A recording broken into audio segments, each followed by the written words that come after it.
Yay, America! We rank 34th in the world in infant mortality. That means that we rank lower than countries like Singapore, South Korea, Croatia, in terms of infant death, newborn death. Boy, that doesn't make sense, does it? We're one of the most technologically advanced countries in the world. Why do we rank 34th?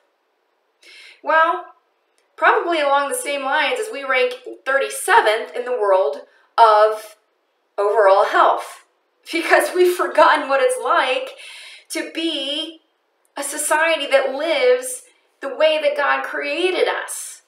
We take no respect to the innate intelligence that is inside of our bodies. And we take no regard for God and the creation, how we were made, and how innate intelligence is always working on our behalf, especially when it comes to newborns. The practices today are still the practices of the 1960s, where doctors told moms not to breastfeed. Instead, feed formula, because we knew better back then, and formula was the nutrition of choice. Well, yeah, it doesn't make sense. It didn't make sense then, and it doesn't make sense today, but still yet widely practiced. It's too inconvenient these days to breastfeed. You know, breastfeeding is perfect for a baby. Breastfeed is what helps develop cognition, brain development. Breastfeeding is what gives that mother-baby bond. Breastfeeding is what nurtures. Breastfeeding is what gives natural protection against illnesses and disease. And yet, we seem to have forgotten that because it's too inconvenient.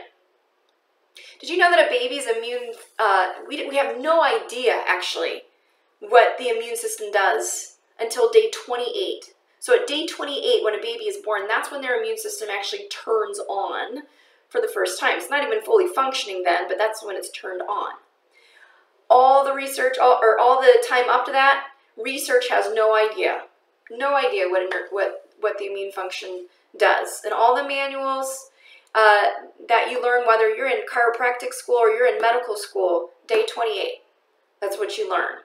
So why in the world would we be injecting a newborn with Hep B or maybe even vitamin K, not knowing what it's doing to the system? Why would we inject them with Hep B anyways, unless the baby is specifically at risk because of the mother? The mother has Hep B? Well, there is no risk unless that baby's doing drugs right out of the womb using needles. That's the way you get it, or a sexually transmitted, through blood. Well, there's no reason a baby should get Hep B unless it's an individual circumstance. Vitamin K, babies are born with low levels of vitamin K. There's a reason for that. Yet, in all of our medical knowledge, we thought, boy, those babies need to have more vitamin K. God really must have not known what he was doing.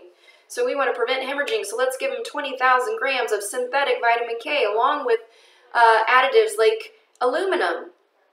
Even if you're concerned about vitamin K, you can give that baby vitamin K orally, naturally, without having to inject them. Oh, here's another issue. Every single baby gets erythromycin absorbed onto their eyes. And so it absorbs into their eyeballs to protect them from things like syphilis or gonorrhea. Again, if the mother has that issue, then that's an individual case by case. But why should every baby get it? Why would you knowingly put antibiotics into your baby and have it absorbed into their system? These are things that we need to think about. We've come a long way over the last few decades. Many doctors now understand the importance of breastfeeding when possible, but there's still a long, long way to go. Until we rank first in the world, changes need to be made, or else it's just going to continue to get worse. So, just my thought of the week. Know that innate intelligence is working on your behalf at all times, not only yours, but of your children's.